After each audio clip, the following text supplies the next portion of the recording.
Okay, so let's talk about whether it's your fault or not that your child is speech delayed. So I've been talking to a lot of parents over the internet, and there's a recurring theme. You see a lot of parents are like, oh, I feel so guilty. I feel like giving my child screen time actually caused the speech delay. And you see a lot of therapists online, they're like, no, this is not the case. You don't have to feel guilty. The thing is, even if we say that as a professional to you, you still feel that guilt. So let's talk about whether it's your fault or not. Obviously, the short answer is no, right? And the rationale behind it is because, like there are loads of children out there who are watching screen time, they're neglected, there's no caregiver whatsoever, right? And yet they still speak very adult-like. There's no problem with them, right? And in terms of speech and language. And so that's a counter argument. And that you're unlucky. And the reason is because children are predisposed to be at risk of speech and language delay. So you have to be careful when you're thinking about this. Don't put it on yourself, because it's not about yourself. It's about your kid. So is it your fault or not? No, but don't make it your fault. Okay, let's talk about that. This is something that I have been thinking about how to put it forward to parents like yourself. And the reason why I'm saying this is because it's very hard for a professional to look you in the face and say, look, your child is already here, and to go up here, you need to do some work, right? And then of course parents are gonna be like, yeah, I'm gonna do it. Yeah, I'm ready. Bring it on, right? And then when I'm in the clinic room, I ask, what do you think about today's session? They're like, oh, I think you're just playing with my child a lot. I think he's engaging well. I think that it's going well, right? So fast forward, I tell them to sit on my seat and try. They're like, hey, how come when I do it, it doesn't work, right? So what I wanted to tell you is that you need to treat therapy, like speech therapy, ABA therapy, occupational therapy, these things, as truly a therapy. It's the therapy only begins when you go outside of the clinic room, right? Let's say if this was an adult therapy, and you were here to reduce your anxiety, let's say. You're very calm in the clinic room, right? You're very calm with the therapist, but the work really just starts when you leave. If you can bring those skills and bring it out. And mind you, I want you to remember this, is that your child never asked for therapy. They didn't put up their hand and say, Mom, I can't speak. Please bring me to speech therapy. I cannot talk anymore. Well, there are these cases, but they're like primary school, secondary school, which I've encountered. But at the very, right now, if your child is 1.5 to 3, or even all the way to 6, they're not going to be able to tell you that, right? So they didn't ask for help. Therefore, they're not going to be enthusiastic. That's number one. And number two, that therapy is for you, the parent, to bring those therapy techniques and language acquisition, development, whatever you call those, language facilitation skills. There's a load of jargons out there. Bring those skills back into the home and start doing it. So do not make it your fault. All right? From now on, don't make it your fault. What do I mean by that? You can expect and hope and pray and ask questions that are not helpful towards a child's language development. So let me give you some things to think about first, okay? I don't mean to offend anyone here. I'm just being as straight as an arrow to parents like you, right? And the questions I get is what is the cause of the speech and language delay or disorder, right? And to be very honest with you, the cause will not help you with determining what to do with a child who is not speaking yet, all right? It's just not going to help. In the beginning, all therapy is very similar. Get them to want to communicate with you and teach them how. That's all, right? It sounds simple, but it's not easy, right? You would know. You must have tried. Your child must be pulling your hand, getting angry, spitting like a top on the floor, these kind of things. If you're talking about 1.5 to 3-year-olds who are still nonverbal, this will happen, right? So another question I get a lot is when is my child going to start talking, right? How long is a piece of thread, right? How is a piece of string? It depends. I don't know. No one can answer you. If someone can answer you, then they're probably just lying to you because no one knows, right? And then another question would be, is it a delay or a disorder? Because I heard that delay is something that they can grow out of, and disorder is something they cannot. Well, it doesn't matter what it is right now. It really doesn't matter if it's a delay or disorder, because the way that you teach your child is still the same, right? It wouldn't change. So why would you care about that?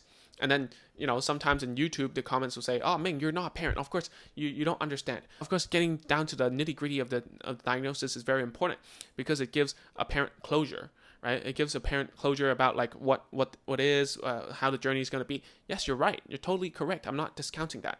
But how is that going to help you in taking action, right? If you want your child to start talking, bring those therapy techniques and start doing it. It doesn't matter if it works or doesn't work. You have to stick with it for a long period of time until it works.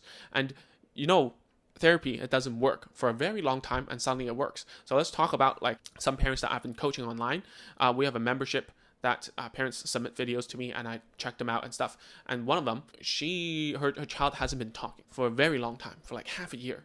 And, like a lot of parents will join and then they quit or whatever. And that's fine. Like as long as you've tried, then I'm more than happy to part ways as long as you have tried, like don't say that nothing has worked because, if you haven't done your work, then it's very difficult for me to determine whether it's the right direction or not. So anyways, this person, I'm probably going to make a video about this later on. And there are multiple success stories inside of like the people who I coach.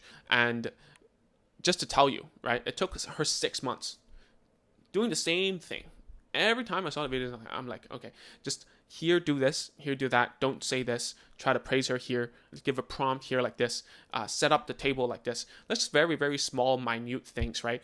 And after 6 months, what happened was like she suddenly started to copy. And once she started to copy, she started to talk. And now she's at like single word level all of a sudden. Or suddenly clicked. And then now she's already using 2 words. Sometimes, not all the time. But you see, it doesn't work for a very long time and suddenly it works. And the reason is because you've been building the foundation, right? And is it your fault that your child has a speech and language delay? No. Is it your fault that your child is stuck at this level? Maybe, maybe not. All right?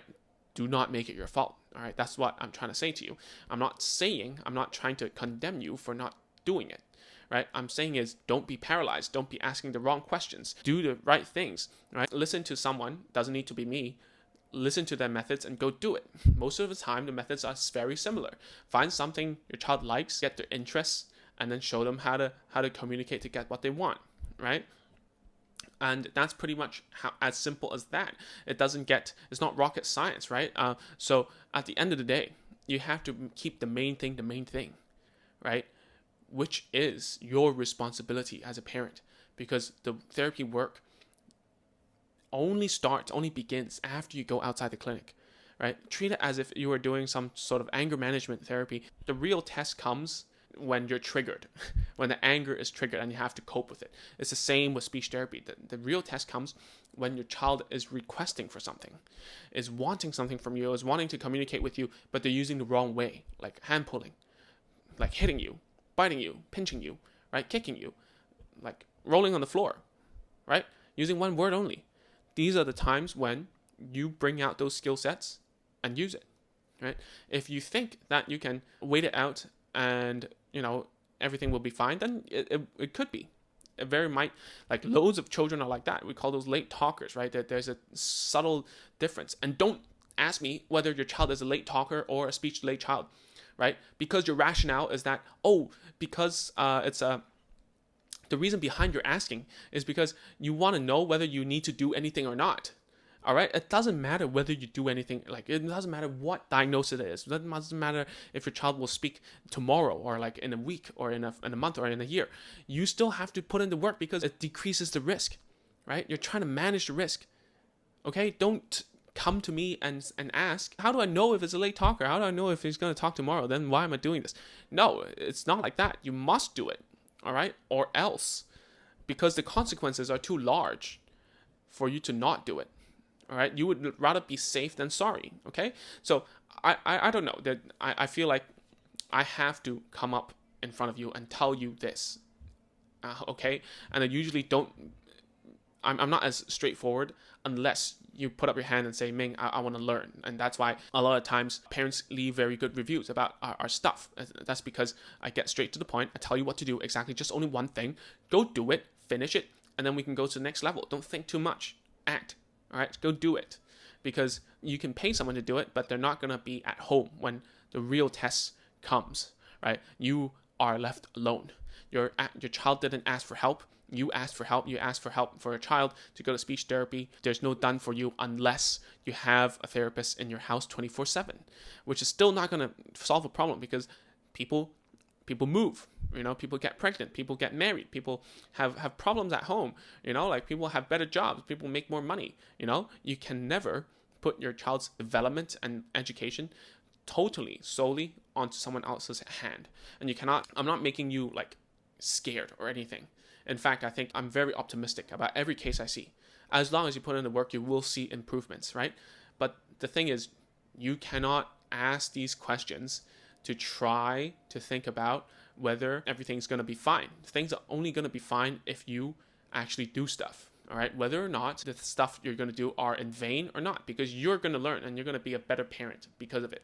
All right, so that's it for this video. Sorry for the rant. I'm sorry if I'm not sorry if I've offended you, and then you're obviously not the person that I'm wanting to speak to, right? So anyways, if you do want to start home therapy, you can go to agentsofspeech.com/checklist.